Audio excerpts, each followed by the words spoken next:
3 गलतियां जो हम जीएल को कैप्टन वाइस कैप्टन चूज करते टाइम करते हैं। ये गलतियां अगर आपने अवॉइड कर ली तो आप ऑटोमेटिकली 50% अपोनेंट से अच्छी रैंक ला पाओगे। आज मैं कुछ ऐसे सीक्रेट्स बताने वाला हूँ जिसकी हेल्प से आप बड़े आसानी से ड्रीम 11 में कैप्टन और वाइस कैप्टन चूज कर पाओगे। ये कुछ ऐसे सीक्रेट्स है जो ग्रैंड लीग विन करने वाले लोग आपसे छुपाते हैं। सबसे पहला सीक्रेट, सबसे बड़े प्लेयर को कैप्टन मत बनाओ। ड्रीम 11 में अगर आप सबसे ज्यादा कैप्टन परसेंटेज वाले प्लेयर को कैप्टन बनाते हो तो आपके जीतने के चांस लगभग ना के बराबर होंगे। अब मैं ऐसा क्यों बोल रहा हूँ, उससे पहले समझते हैं ड्रीम 11 के कुछ इंपॉर्टेंट बातें। देखो, ड्रीम 11 में ग्रैंड लीग इतना सबका सपना होता है, पर आपके और इस 2 करोड़ के सपने के बीच आ जाते हैं कुछ 1 करोड़ और लोग जो आपकी तरह लक आजमा रहे हैं। इसलिए ग्रैंड लीग जीतना एक दिन का खेल नहीं है, इसमें टाइम लग सकता है। तो थोड़ा पेशेंस रखें और टीम बनाने पर फोकस करें, ना कि इस बात पर कि आज कितने पैसे वापस आए हैं या कितना लॉस हुआ है। दूसरी बात यह है कि कोई भी आपको ग्रैंड लीग की जीत की गारंटी नहीं दे सकता। बहुत सारे यूट्यूबर्स बोलते हैं कि हमारे यूट्यूब टिप्स एंड ट्रिक्स का यूज करके आप ग्रैंड लीग जीत जाओगे, जो कि बिल्कुल ही गलत है। अगर इनकी टिप्स एंड ट्रिक्स से रैंक 1 आ रही होती तो ये खुद ही रोज 2 करोड़ जीत लेते। तो जो भी ग्रैंड लीग जिताने का वादा करे उसकी कमेंट में ले लिया करो। मैं आपको कभी भी ग्रैंड लीग जिताने का वादा नहीं करूंगा। मैं बस इतना बोलूंगा कि मेरी टिप्स का यूज करके आपकी रैंक जरूर इंप्रूव होगी। अगर आपकी रैंक लाखों में आती है तो मेरी स्ट्रेटेजी यूज करने के बाद हजारों में तो आ ही जाएगी। वही कुछ लोग ये भी कमेंट करते हैं कि आप फैंटेसी से इतना कमा रहे हो तो YouTube पर वीडियो क्यों बनाते हो। तो देखो, सिंपल सा आंसर है कि मुझे और ज़्यादा पैसे कमाने हैं। लाइफ में आप जितने भी पैसे कमा लो हमेशा कम ही लगेंगे। पैसों का लालच कभी ख़त्म नहीं होता। यही रीज़न है कि अंबानी अभी भी रोज़ ऑफिस जाता है। फैंटेसी से कंपेयर करें तो मेरी YouTube की इनकम बहुत कम है, लेकिन थोड़ा एक्स्ट्रा पैसा आता है तो अच्छा लगता है। वही मेरी वीडियोस से कई लोगों ने grand league plus small league से अच्छा पैसा कमाया है, जिसको देखकर भी अच्छा लगता है। मेरी वीडियोस डीप एनालिसिस पर होती है, जो आप चाहो तो खुद भी कर सकते हो, पर इसमें आपके 10 से 12 घंटे लग सकते हैं और आपका टाइम इसमें ना वेस्ट हो, इसलिए आपको ये एनालिसिस मैं करके देता हूँ। अब बात आती है कि जब ग्रैंड लीग में इतना कंपटीशन है तो ग्रैंड लीग खेले क्यों। तो देखो, अमीर बनने का इससे सिंपल तरीका है भी नहीं। पूरी जिंदगी काम करने के बाद भी एक मिडिल क्लास आदमी 2 करोड़ नहीं कमा सकता। तो अगर दिन में आधा घंटा देकर और कुछ पैसे लगाकर 2 करोड़ जीतने के चांस मिलता है तो उस चांस को गंवाना नहीं चाहिए। वैसे भी लोग दारू, सिगरेट और दूसरे व्यर्थ के शौक पर पैसा खर्च कर देते हैं, तो इन व्यर्थ के खर्चों में पैसा लगाने से अच्छा है कि थोड़ा पैसा फैंटेसी में लगा लो। कम से कम एंड में कुछ मिलने के चांस तो रहेंगे। बस आज का ज्ञान खत्म करते हैं और वीडियो पर वापस आते हैं। तो देखो, हमेशा की तरह ये वीडियो भी लॉजिक और नॉलेज पर बेस्ड है। वीडियो देखने के बाद आपको 100% लगेगा कि आपने आज कुछ नया सीखा है। वही इस बार मैंने वीडियो को थोड़ा सिंपल रखा है ताकि सभी लोगों को ये समझ में आ जाए। आज जो नॉलेज मैं देने वाला हूँ वो क्रिकेट के सारे फॉर्मेट में अप्लाई कर सकते हो, जैसे ओडीआई हो गया, T20 या T10। तो सबसे पहले देखते हैं वो 3 गलतियां जो हम जीएल को कैप्टन वाइस कैप्टन चूज करते टाइम करते हैं। ये गलतियां अगर आपने अवॉइड कर ली तो आप ऑटोमेटिकली 50% अपोनेंट से अच्छी रैंक ला पाओगे, क्योंकि ये गलतियां बहुत लोग करते हैं और इसी वजह से लोग ग्रैंड लीग में टॉप 10 तो छोड़ो, विनिंग जोन में भी नहीं आ पाते। गलती नंबर 1, रीसेंट फॉर्म का ध्यान नहीं रखना। ये मैं कई बार बोल चुका हूं कि स्पोर्ट्स फॉर्म का गेम है। बड़े से बड़े प्लेयर का भी खराब फॉर्म आता है और खराब फॉर्म में कई बार प्लेयर लगातार मैचेस में पूरा परफॉर्म करता है। ऐसे में इन बड़े प्लेयर को टीम में लेना बुरी बात नहीं है, पर इनको टीम का कैप्टन बनाना भारी पड़ सकता है। अब हो सकता है आपको मेरी बात टाइम पास और फालतू की लग सकती है, लेकिन आप स्टेट्स और डेटा को गलत नहीं बोल सकते। अगर मैं विराट कोहली की बात करूं तो आपको आईपीएल 2022 तो याद ही होगा, जब किंग कोहली का बुरा दौर चल रहा था। अब इस आईपीएल में विराट ने 16 मैचेस में 22 के एवरेज से मात्र 341 रन बनाए थे।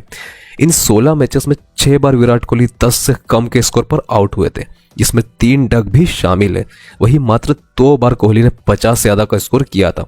तो अगर आप इन पूरे 16 मैचेस में विराट पर भरोसा करके उनको कैप्टन बनाते तो आपके ग्रैंड लीग विन करने के चांस 0% होते, क्योंकि आरसीबी का कोई भी मैच ऐसा नहीं था जिसमें विराट ड्रीम टीम के कैप्टन हो।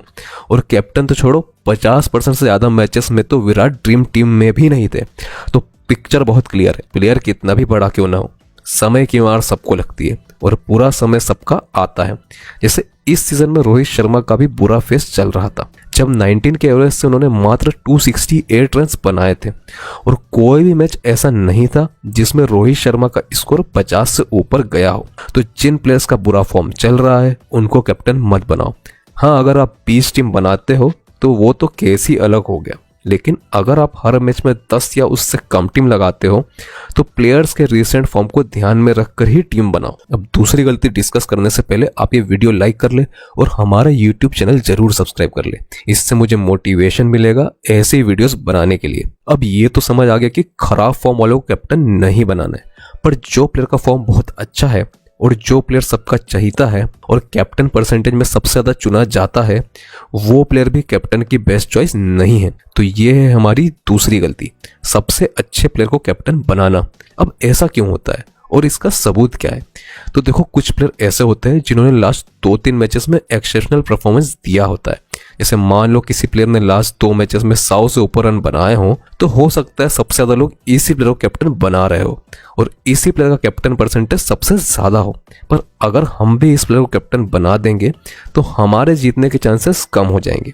अब इसका रीजन ये है कि कोई भी प्लेयर लगातार एक्सेप्शनल परफॉर्मेंस नहीं दे सकता। हाँ, ये हो सकता है कि कोई प्लेयर कंसिस्टेंटली अच्छा परफॉर्म कर रहा हो, ऐसे में उस प्लेयर को टीम में सिलेक्ट करना बनता है क्योंकि हाई चांस है कि वो ड्रीम टीम में आएगा। पर उस प्लेयर को आप कैप्टन नहीं बना सकते क्योंकि चांसेस कम ही है कि वो प्लेयर मैच में सबसे ज्यादा पॉइंट देगा और मैच में सबसे ज्यादा पॉइंट्स देने वाले प्लेयर ही ड्रीम टीम के कैप्टन होते हैं। इसको एक एग्जांपल से समझते हैं। आईसीसी वर्ल्ड कप 2023 में वार्नर ने पाकिस्तान के खिलाफ 163 रन की जोरदार पारी खेली थी। उसके बाद नीदरलैंड के खिलाफ भी 104 रन की पारी खेली और उसके बाद न्यूजीलैंड के खिलाफ भी 81 रन की पारी खेली। इससे लोगों के मन में वार्नर के लिए ट्रस्ट बिल्ड हो गया कि भाई ये प्लेयर तो हमेशा ही जोरदार परफॉर्मेंस देता है, तो इसको कैप्टन बनाना सेफ है। और इसीलिए इंग्लैंड के खिलाफ 37% लोगों ने वार्नर को कैप्टन बनाया। मतलब अगर 1 करोड़ लोग मेगा कॉन्टेस्ट ज्वाइन करते हैं तो उसमें से 37 लाख लोगों ने टीम में वार्नर को ही कैप्टन रखा और नतीजा क्या निकला? वार्नर 50 रन पे आउट हो गया और ये 37 लाख लोगों का उस दिन ग्रैंड लीग जीतने का सपना वहीं टूट गया। तो हमें इन 37 लाख लोगों में नहीं आना है। जिसका कैप्टन परसेंटेज सबसे ज्यादा है उसको कैप्टन नहीं बनाना है। हाँ, अगर आप 6 से ज्यादा टीम लगा रहे हैं तो बात अलग है, पर अगर 6 या उससे कम टीम लगा रहे हैं तो सबसे ज्यादा कैप्टन परसेंटेज वाले प्लेयर को अवॉइड करो।